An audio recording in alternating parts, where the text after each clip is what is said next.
L'idea è quella che i comuni fanno i comuni virtuosi e comunque la maggior parte dei nostri comuni hanno dei disavanzi. Il disavanzo potrebbe andare a coprire, il disavanzo di tutti questi comuni potrebbe andare a coprire il debito della spesa pubblica.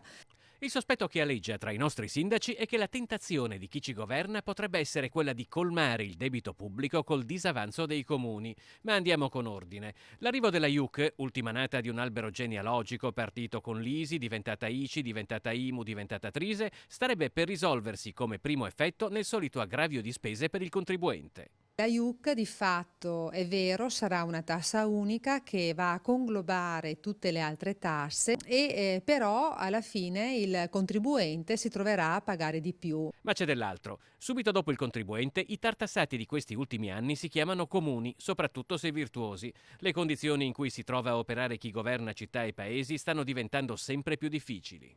Noi potremmo anche trovarci nelle condizioni di non incassare niente, ma di aspettare che lo Stato ci restituisca con calma quello che ci spetta di diritto. A fine novembre sappiamo su quanto possiamo contare di ritorno dallo Stato, ma a fine novembre vuol dire che abbiamo un mese di esercizio finanziario per poterlo impegnare e ditemi voi chi può in un mese pensare di impegnare una cifra la cui certezza ce l'abbiamo soltanto 25 giorni prima di Natale.